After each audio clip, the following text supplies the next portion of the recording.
now my pleasure to bring to you Miss Joyce Sauder and her paper, Achilles and Odysseus' Influence as Leaders.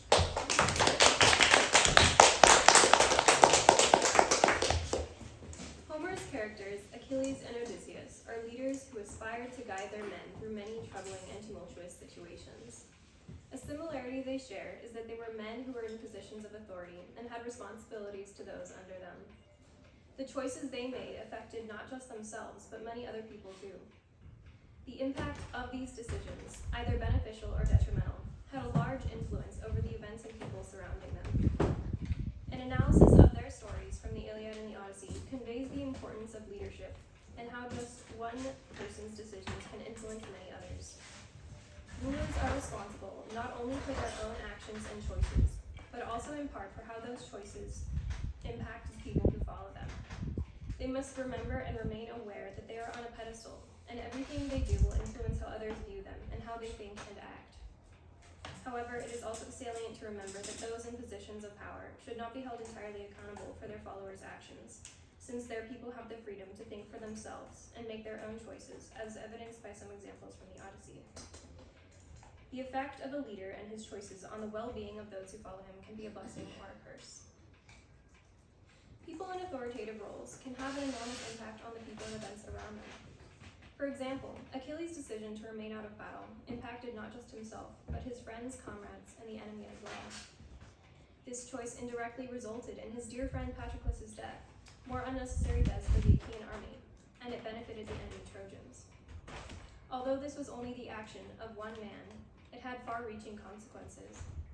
Achilles' pride and his anger at Agamemnon, while justified in some ways, led to a selfish and stubborn decision which harmed many.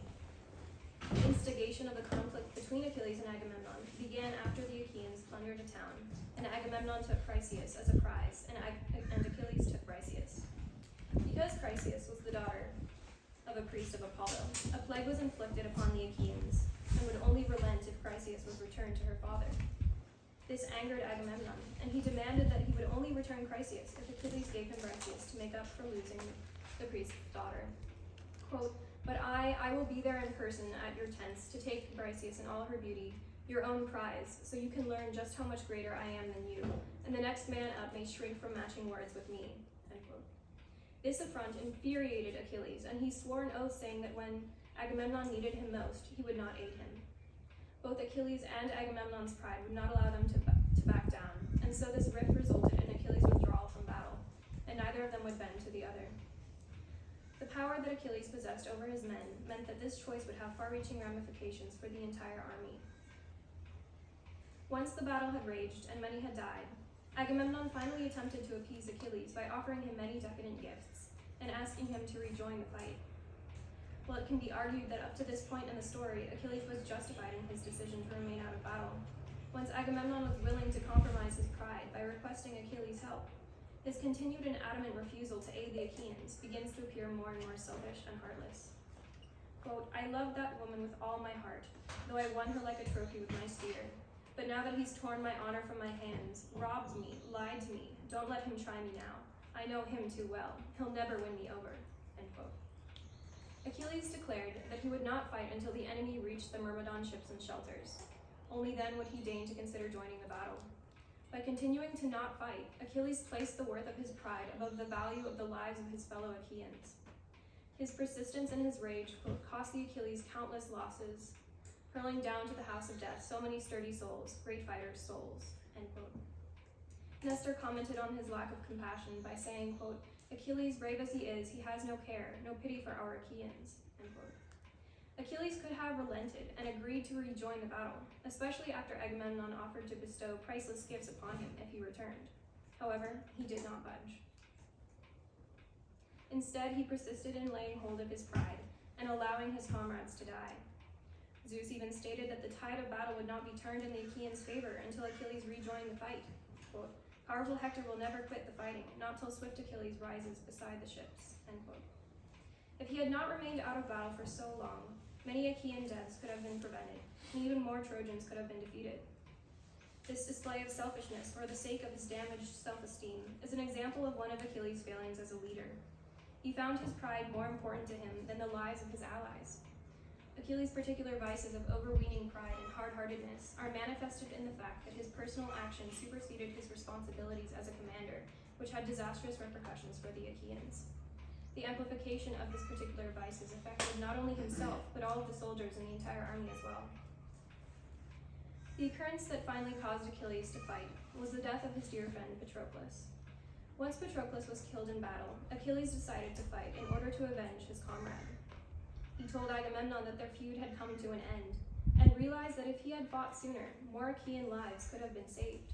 Quote, "How many fewer friends had gnawed the dust of the wide world, brought down by enemy hands while I raged on and on? Better? Yes, for Hector and Hector's Trojans, not for the Argives. I call a halt to all my anger." End quote. Thankfully, Achilles was able to admit that if he had put aside his anger, he could have saved lives. This change of heart shows that while he made a poor choice, he was able to own up to it instead of simply brushing it aside. Achilles said that his rage toward Agamemnon was over, and while this may be true, his anger seems to have shifted and found a new target, Hector.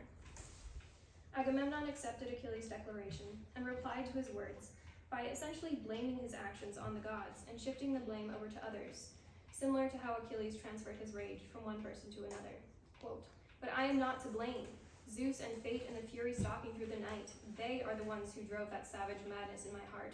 That day in assembly when I seized Achilles' prize, the god impels all things to their fulfillment. Ruin, eldest daughter of Zeus, she blinds us all." End quote. Instead of taking responsibility for his choices and owning up to his actions, Agamemnon used the gods as a scapegoat and does not admit that he himself was at fault for some of the events that took place. The way in which the feud is ended contrasts Achilles and Agamemnon's character by showing that after they both made mistakes, Achilles admits to some fault, while Agamemnon just blames the gods for his actions. In this example, Achilles is able to showcase a good leadership quality, being able to admit that one made mistakes, that Agamemnon is apparently lacking. In this example from the Iliad, Achilles is being a blessing to those who follow him, while Agamemnon is being a curse, as displayed by their willingness to either admit or not admit their wrongdoing. Rather than insulting Achilles, Agamemnon could have dealt with him in a fashion that showed respect and yet mediated their conflict because of the powerful leadership position he was in. Even though it was Achilles' decision to do what he did, if Agamemnon had conceded, put aside his pride, and listened to Nestor's advice, he might have brought about peace rather than inflaming animosity. Later on, after Agamemnon had offered gifts to Achilles and asked him to rejoin the battle, Nestor remarked, "If only you'd never begged the dauntless son of Peleus, holding out to Achilles trove on trove of gifts. He's a proud man at the best of times, and now you've only plunged him deeper in his pride." End quote. If Agamemnon had been willing to endure the offense to his pride and self-esteem, he could have prevented the loss of many of his men by not enraging Achilles and disgracing him. While leaders cannot make decisions for their subjects, their words and actions often have a huge impact on their followers. Agamemnon's choices caused Achilles to make the decision to withdraw from the war, which inadvertently resulted in much loss of Achaean life. Even though Achilles' choice was his alone, he never would have made that decision if Agamemnon had not done what he did. In hindsight, it seems both Agamemnon and Achilles regretted their choices, even if they could not fully admit fault for what had happened. This instance of Agamemnon's hubris and pettiness displays how important it is for rulers to foster cohesion and unity rather than division and antagonism.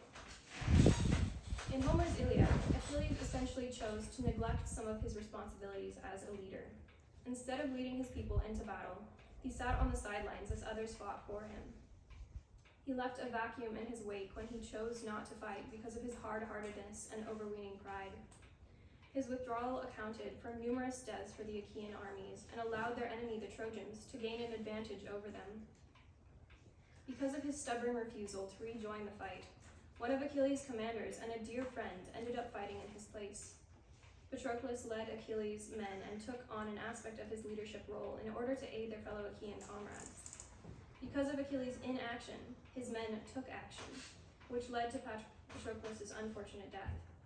Since Patroclus knew Achilles would continue to remain out of battle, allowing many Achaeans to die, he decided to fight and help them, for actione secundum fide, which is action follows belief. The consequences of putting his pride above the lives of the men he led were tragic, and must have been a painful lesson Achilles had to learn. When a leader neglects his responsibilities and others must step into that person's place, it is oftentimes disastrous, as in this case of Achilles and Patroclus.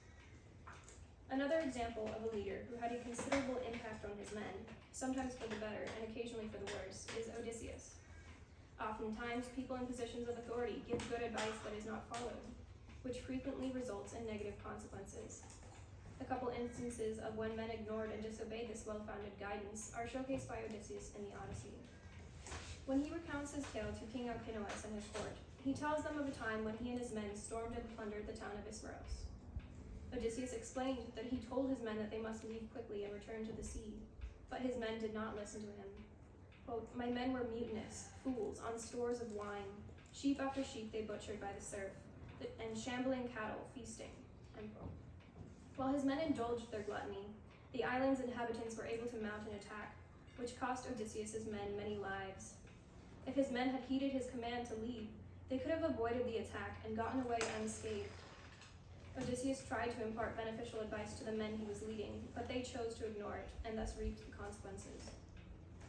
A second example of a time when Odysseus's men failed to honor his commands is when they arrived at another island where the god Helios's cattle and sheep roamed. Odysseus explained to them that he was warned by both Tiresias and Circe to avoid this island.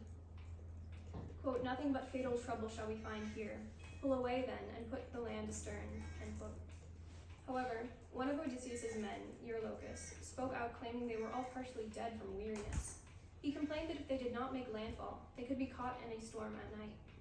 Eurylochus convinced the other men that they should go ashore and make dinner and set out to sea the next morning. Seeing that all his men were set against him, Odysseus relented and allowed them to go ashore, after making them swear not to hurt any of the cattle or sheep on the island. Because of some storm winds, Odysseus and his crew were forced to remain on the island for a month. After the food on the ship ran out, Odysseus's men decided to kill, cook, and eat the cattle on the island while Odysseus was sleeping. Because of their actions, Helios was angered and persuaded Zeus to a massive thunderhead above Odysseus's ship. Zeus sent a thunderbolt that sank the ship so that all of Odysseus's men would drown in the Enops Pontos, the wine dark sea. Even though leaders are partially responsible for their subjects, it was Odysseus's men's choices that led them to their doom. They received the information that Odysseus had heard about the cattle of the island, and yet they still chose to ignore his orders and break their oaths. What can be argued that a quality of a good leader, that a good ruler should possess, is the ability to persuade his people to follow his commands. Odysseus is not at fault for his men's actions in the previous two examples. Odysseus's men had had ample time to observe his capability as a leader, from his displays of intelligence, ingenuity, and quick wit, that led them to victory and guided them away from danger in the past. Because of this prior knowledge of Odysseus's qualifications as a leader, when his men disobeyed and ignored his commands, they were at fault. The previous examples of the town of Ismaros and Helios's cattle serve as reminders that had his men obeyed him, they could have eluded tragedy and death. It was his men's foolish actions that brought them to harm, not Odysseus's inability to compel his men to follow and obey him. While many of Odysseus's ideas were clever and his advice sound, he still made mistakes which, as a leader, affected not only himself but his men as well. One such instance occurs during his encounter with Polyphemus the Cyclops. After giving the Cyclops bowls of wine to inebriate him, Odysseus and his men were able to stab out his eye with a spike heated in the fire. When the Cyclops went to tell other Cyclopses what had happened, he used the name Odysseus had told him when he had said, "Uthis inni gonoma, my name is nobody." Polyphemus roared in answer, "Nobody's tricked me, nobody's ruined me," end quote. Later on, Odysseus cleverly devised a plan that allowed him and his men to escape Polyphemus's cave. Each man was tied with willow to the underside of the Cyclops' rams. When the Cyclops released the rams out for pasture, Odysseus and his men were able to get away undetected. They reached their ship successfully and even brought some of the rams on board. At this point, they could have made a swift and safe exit, no one the wiser. However, Odysseus called back to Polyphemus to both berate and insult him. Hearing where Odysseus' shout had originated, the Cyclops was able to throw part of a hilltop at their ship, which nearly damaged it. Again, at this moment, Odysseus and his men could have escaped mostly unharmed, if not for Odysseus letting his emotions get the better of him. Many of his crew members begged him not to bait the Cyclops, pointing out that Polyphemus could throw a boulder if their location was given away again by his yelling. Nevertheless, as Odysseus recounted the story, he said, quote, "I would not heed them in my glorying spirit, but let my anger flare and yelled, 'Cyclops, if ever mortal man inquire how you were put to shame and blinded, tell him Odysseus, raider of cities, took your eye, Laertes' son, whose home's on Ithaca.'" End quote. Because of Odysseus' lapse in judgment, Polyphemus was able to pray to Poseidon and ask him to make Odysseus' life full of hardship and sorrow. Quote, "Should destiny intend that he shall see his roof again among his family and his fatherland, far be that day and dark the years between. Let him lose all companions and return under strange spell to bitter days at home." End quote.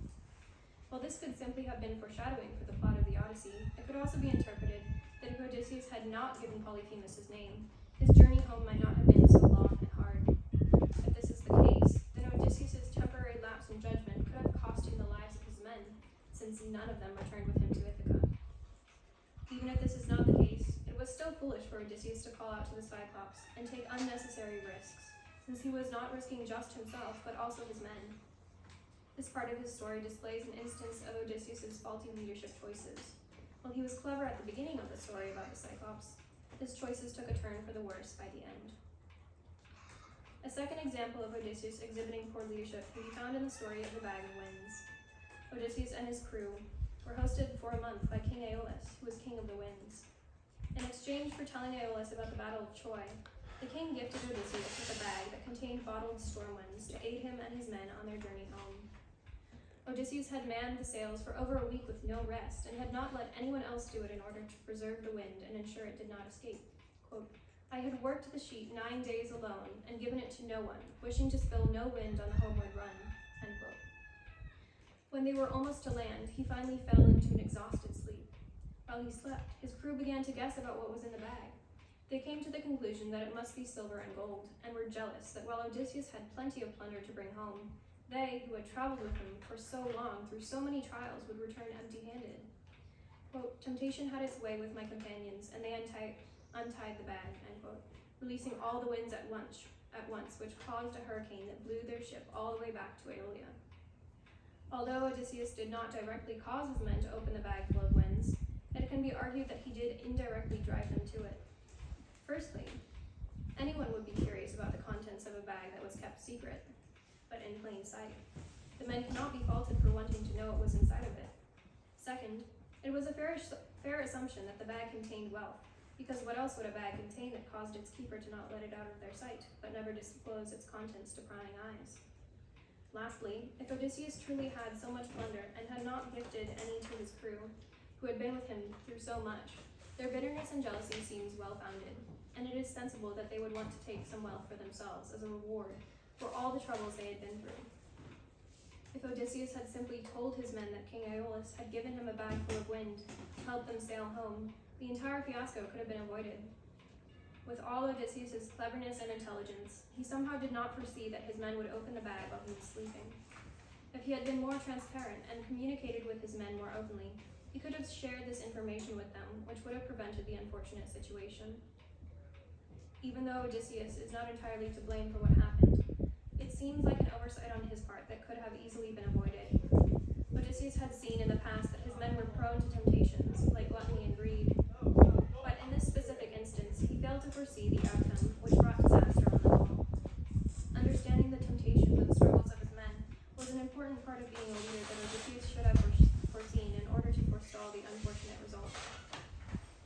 Leaders play an integral role in society and are instrumental in guiding and often instructing, encouraging, or advising others. They are people with the capacity to properly influence and guide others. In Homer's Iliad, Achilles is an example of a leader who was looked up to by many, but made some poor choices by acting on his rage and pride and neglecting his duty, which resulted in the unnecessary loss of many lives. He allowed these emotions to conduct how he acted and ended up valuing his damaged pride over people's lives. Another of Homer's characters, Odysseus, embodied many sought-after leadership qualities like intelligence, ingenuity, and bravery. However, a few of his failures that were discussed in previous examples included temporary lapses in judgment and a lack of foresight and transparency when it came to sharing information with his men. While these characters were often heroic rulers, they both displayed flawed leadership in some situations, like when Achilles allowed his emotions to guide how he acted, and only thought of himself instead of considering the lives of his men. Leaders should make good decisions that benefit not just themselves, but also their followers, and should also take into account how their actions influence those under them.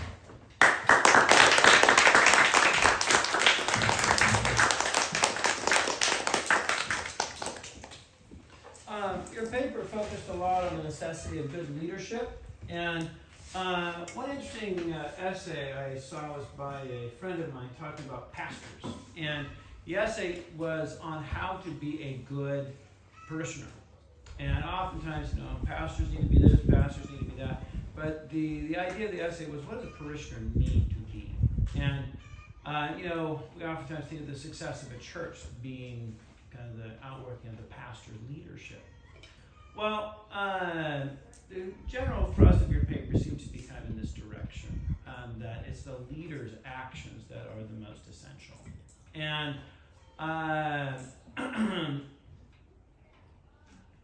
how do we not put too much emphasis on the leader? If you remember Tolstoy really seems to think that leaders are not that important, and that leaders are really the expression of those who follow them. And, like with Napoleon is nothing unless those million soldiers follow him. And so every one of those soldiers who follow Napoleon is making Napoleon what he is. And so in that sense, a leader is the expression or the outworking of those who follow. And so in your paper, you put a lot of emphasis on the importance of leaders and how they need to do the right thing. What is your at least flip side concept of what a good follower needs to be? How do you be a good follower? Well, I definitely think that being a good follower is being able to evaluate if your leader is doing a good job at being a leader. Because, like in the case with some examples from the Odyssey, like when Odysseus told his men to do something that was good advice and they just ignored him and bad stuff happened, that was their fault for ignoring the advice of the leader. But in other instances, when a leader is making a bad decision, it's important for a follower to be able to kind of analyze their leader's actions and see that, he's making a bad decision and I shouldn't follow it in this case. And so I think it's important for followers to not just blindly follow a leader's command, but be able to kind of evaluate for themselves whether what the leader's telling them to do is a good decision or not. Mm-hmm. I mean, it does seem to be kind of the difficulty when you're in a position of being a follower that, I'm sure a lot of followers have different opinions about how well the leader's doing. And it seems like kind of what you're saying is you follow the leader unless you disagree with what he's doing. And that seems to create a situation where you don't really have a leader. You have kind of, my expression is cat herding, all right? You can't herd cats. They're not herd animals. And so if everybody's kind of doing what they think is right, or following the leader until they don't think what he's doing right, it seems like everybody's just following their own inclination. So I don't think that's the conclusion you're trying to come to. So how do you see kind of this balance between, having cat herding, which I've oftentimes described as what it's like to try to tell homeschoolers what to do. You got a cat herding situation where, people are really not following you as the leader, they're following you because they agree with the direction you're going in. And having a situation where the leader is kind of like the power guy that, is just forcing people to follow him right or wrong. So is there kind of a middle ground, perhaps, of what a good follower could be as somebody who perhaps does follow, but at the same time is the person who, I guess, would help make the leader a better leader, just simply because they are following that leader?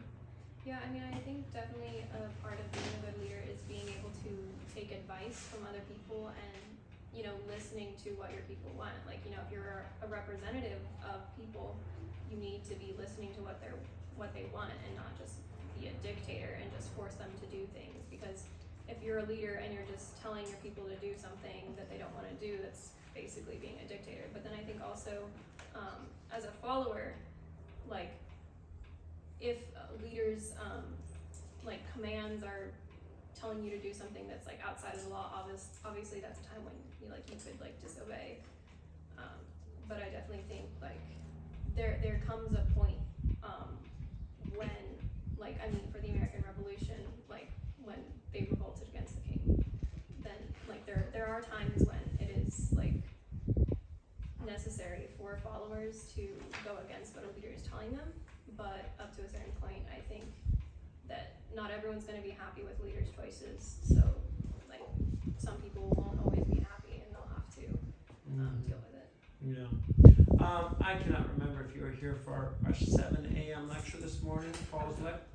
All right. Paul developed a very interesting position. He's talking about frankness of speech, and that it is particularly important in the political sphere to be able to speak in a frank fashion. Basically, that means having insight, having wisdom, having good knowledge, and being able to speak that to people who may disagree with that, and to be able to speak that truth to them in a bold way and say, no, you're wrong. Opening that bag of winds is wrong. It does seem, and Paul contrasted this to those politicians who just are constantly saying back to people what they think the people want to hear.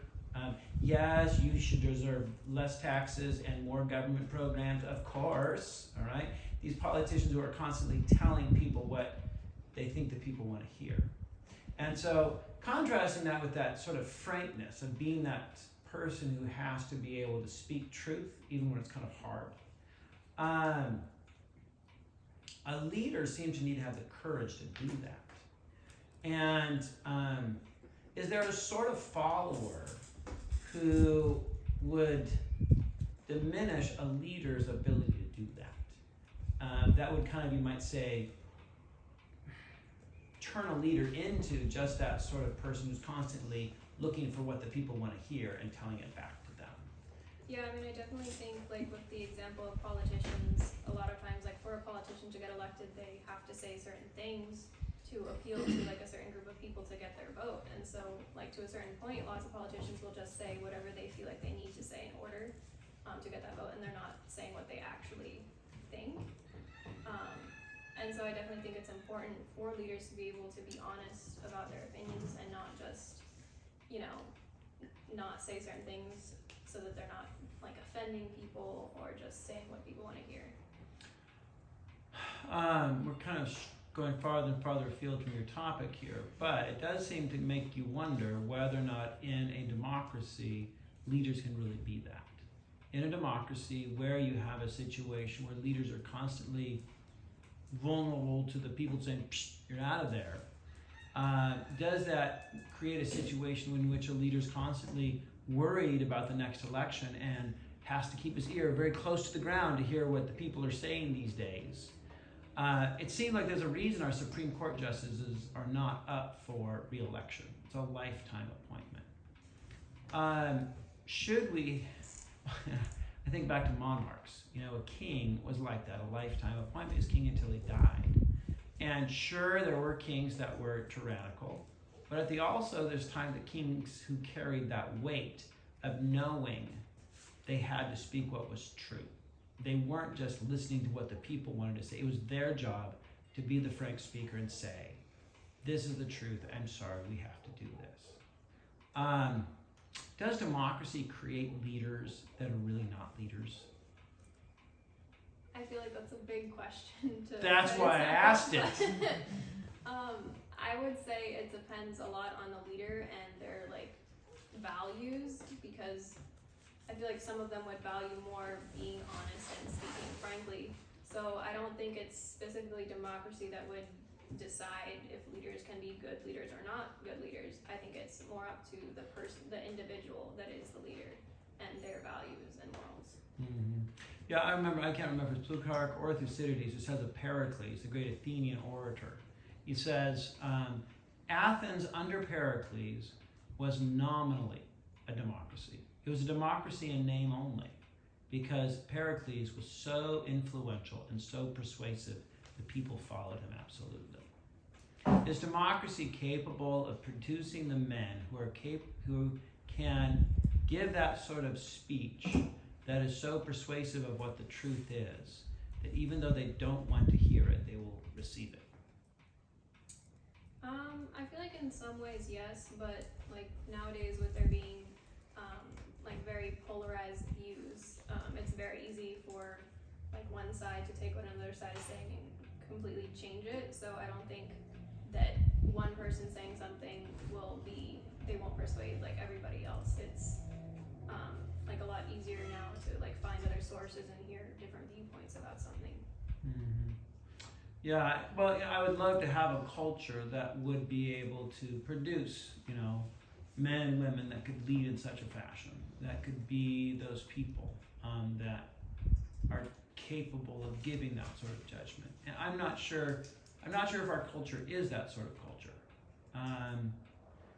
De Tocqueville says that in monarchy, it's easier to raise up men of courage and independent thought than it is in democracy.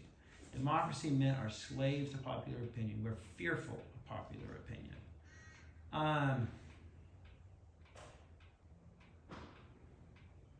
And also just the fact that in a monarchy, the monarch is bestowed with that absolute power that says you have a responsibility to take the truth. We're not, you're not just our waiter. Yes, what's your choice? Oh, very good choice, thank you. Do you need to have a democracy to create, do you need, in a sense, do you have to have monarchy or some sort of more absolute power to create individuals that are capable of leading with courageous principle? I don't think so. I think, like to some extent, it would be easier to create individuals like that in a monarchy, but I don't think that is like the necessary like qualifications for how to create a person that can lead well and not be swayed by popular opinion. But I think once again, it comes down to the individual themselves and their values. Mm-hmm. Coming back to the waiter image, the waiter comes to you and says, "What would you like?" And you say, "I would like the hamburger with the grilled onions on top." Good choice. Are democratic leaders always going to be waiters of the soul? I think to some extent, yes. But once again, I would say it depends on the person who is leading. But I think a lot of people these days will be swayed by popular opinion and say what people want to hear. Mm-hmm. I remember Winston Churchill leading Britain into World War II and saying, "All I can promise you is blood, sweat, and tears. But we have to do this." Do you think our country can create that sort of leader again? I think it could. I don't think it's specific to like the culture as a whole. I think there can be people, with depending on their backgrounds and their experiences, they can become a person like that. And I think it would be more difficult nowadays than it was in the past, but I think it's still possible. One more follower question. Do you think you, as a follower, not a leader, would be better at creating a leader who will come to that point of principled and discerning leadership if you go to them and say, "I am your follower, and the choices you will make, I will follow"? Or if you look at them and say, "You know what? I will follow your choices if I agree with them. But if not, I'm going to vote against you in the next election"? I think if you said the latter one of those, they would be more likely to say what you wanted to hear, rather than if you just said that whatever you do, I'm going to follow no matter what. I think that it would be better to say, even if you're making decisions that I don't completely agree with, I'll still follow you. But I think, like as a follower, it's important to be able to think critically about how leaders are making their decisions. Mm-hmm. Thank you very much. Other questions? It's very funny because your paper was a really well done analysis of leadership, and here I want to ask another question about following. So I thought it was interesting because technically speaking, Achilles is meant to follow Agamemnon as the commander or one of the commanders in charge of the entire army, and of course Patroclus follows Achilles. Comparing and contrasting Achilles and Patroclus as followers, which one do you think is better and why? I mean, I would say Patroclus is a better follower, because I mean because Patroclus is kind of following Achilles, he doesn't go against Achilles' command. He asks him first before going into battle. I mean, then again, he does not take his advice in return before he gets killed, but he still takes that advice. Achilles, on the other hand, is just letting his emotions get the better of him and defying Agamemnon and letting lots of people die. But Patroclus is aware that these deaths could have been prevented, and he feels that Achilles is making the wrong decision, but he still runs it by Achilles first. So I think in that sense, Patroclus is a better follower than Achilles is. Yeah, and do you think the quality of the follower depends also on the quality of the leader? Could you rephrase that? Well, I'll make it more concrete and compare it to Achilles and Patroclus again. So Achilles is following Agamemnon, who is clearly maybe not the best of leaders, given that he is very eager to take that which is his subordinates. Whereas Patroclus, as you said, follows Achilles even if Achilles isn't perfect, and asks for his permission to do something which Achilles has expressed that he is unwilling to do himself. So in that case, one might say that Achilles is a marginally better leader than Agamemnon. Is Achilles a worse follower for the fact that Agamemnon is a bad leader? And is Patroclus a better follower for the fact that Achilles is a slightly better leader?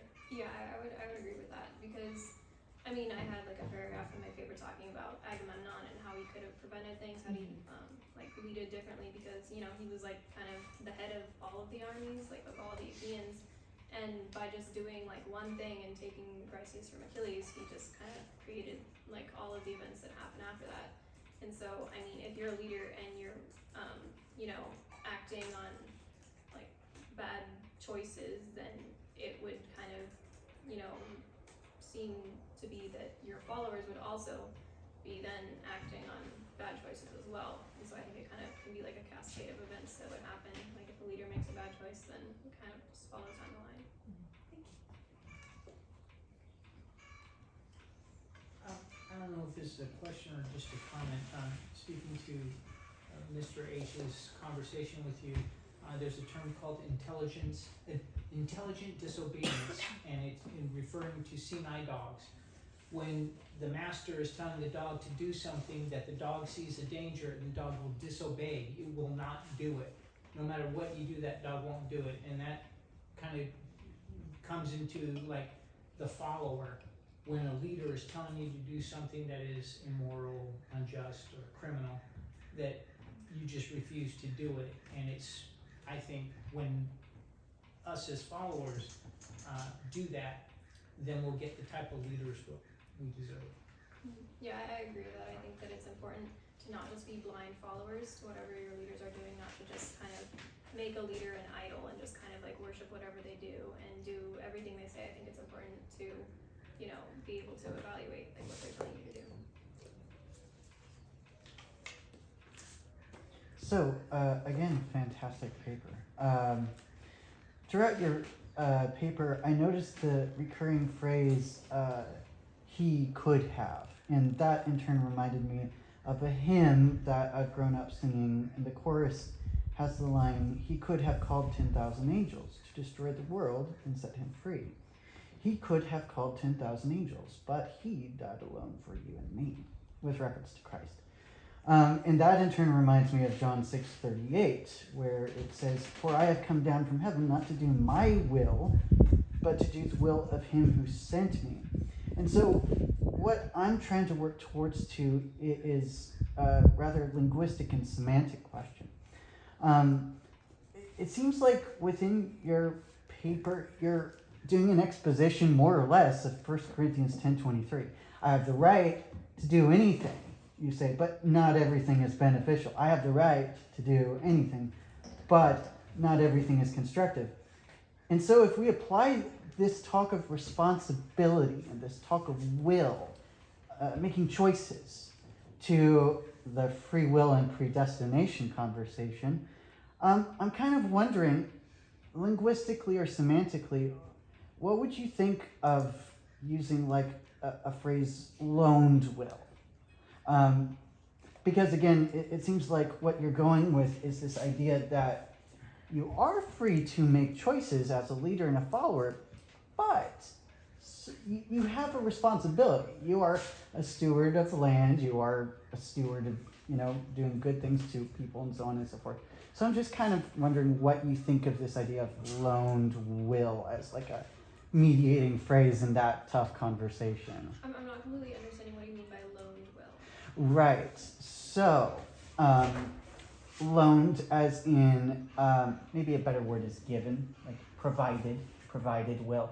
So, free tends to get complicated in that you've got the predestination people talking their predestination only talk. And then you've got this whole thing where secular people are going to come in and they're going to say, well, free seems to suggest that, like, I feel like I should be free to fly around, but I'm not free to do that.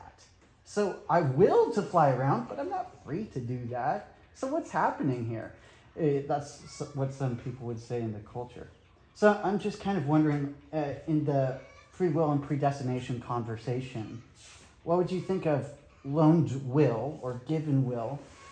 Because it seems to be something that you're kind of talking about in your paper.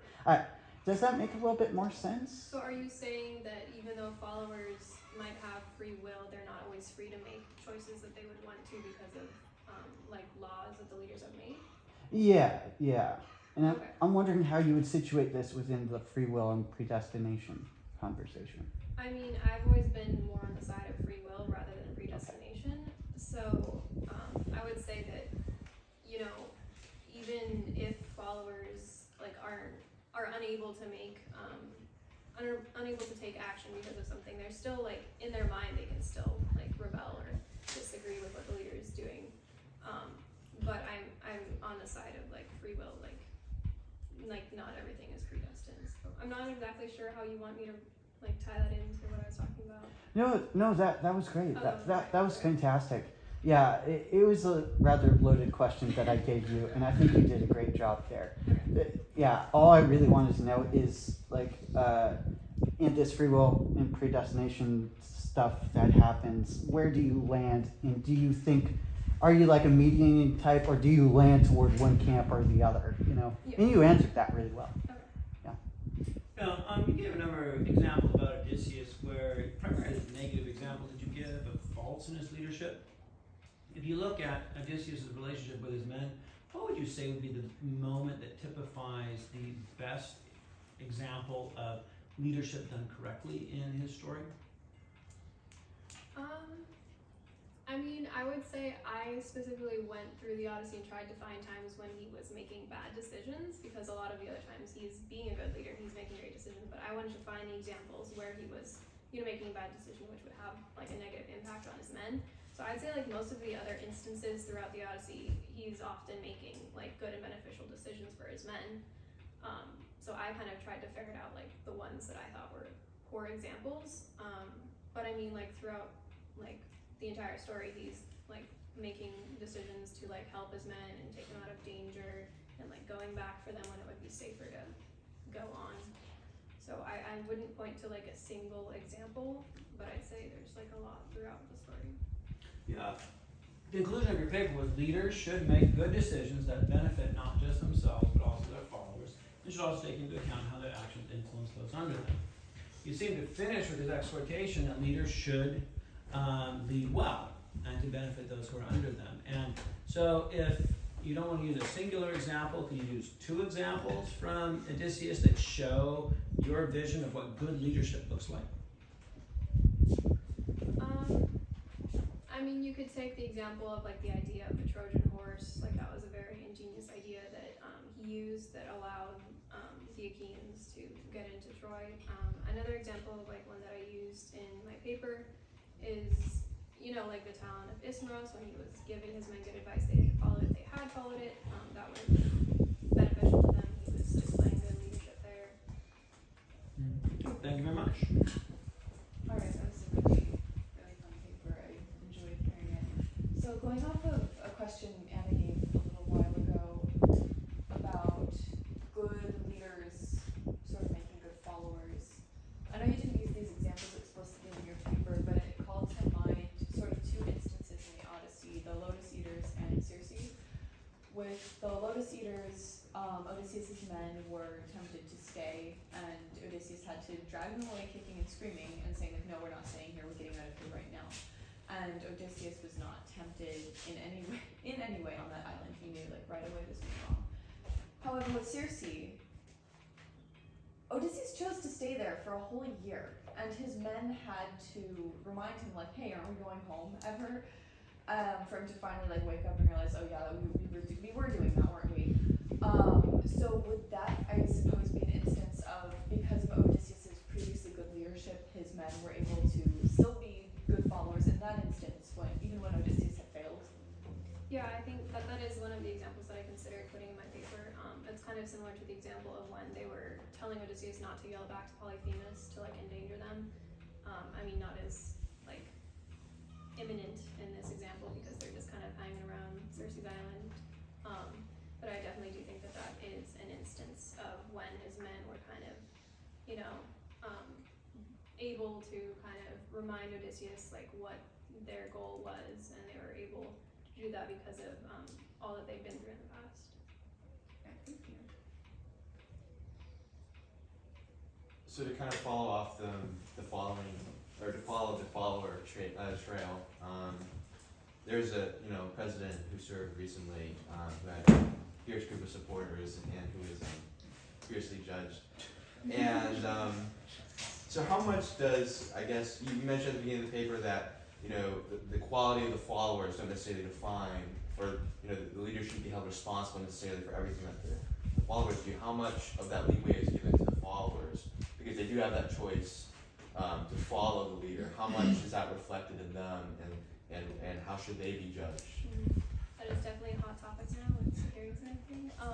But I do think that, to a certain extent, leaders have to take responsibility for their actions and their words and what happens because of that. And so I think it's very important as a leader to be aware of how your words could be construed and how they would influence your followers, even if you didn't mean them a certain way. So I think that it's very important to be aware of how it could impact other people, even if you don't mean it a certain way.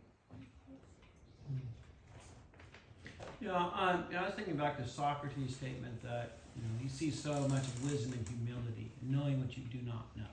And it seems so oftentimes leaders are making choices where they cannot know.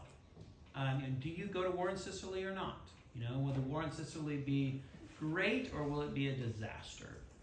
Well, you really don't know, but you need to choose one or the other. You're either going to launch that expedition or you're not. And the leader has to be the guy that makes that decision. And there's weight in that. And in a sense, I can see Socrates saying, you know what, should we go to war in Sicily? I don't know. And in a sense, is a good leader not really a philosopher? Not really somebody who's going to wait around until he knows absolutely. I mean, I think one thing I've learned in the past 5 years about learning about philosophy is there are most times when you can't come to a definitive answer about something and know for a fact that something is true or something is right. And so I don't think that you can't have a philosopher that's a good leader. I think you just need to have a leader that can make decisions and be able to make those difficult decisions without taking lots of time to think about whether they're wrong or right. I definitely think it's okay to think about, if it's the right action or wrong action, but as long as they're able to make the decision when they need to, that's important. And I also think it comes down to having experience and you know, listening to, like, I guess, advisors or people that also have experience that can advise you on how to make certain decisions. Thank you. Other questions? Everybody likes to envision themselves as the leader and being the one who leads other people. In your opinion, because everybody can't be the leader, otherwise they're, followers, which one's more important? To visualize yourself as a leader or as a follower? I mean, personally, I don't think of myself as a leader. I don't like being in the spotlight as of now. But I think they're, like, I would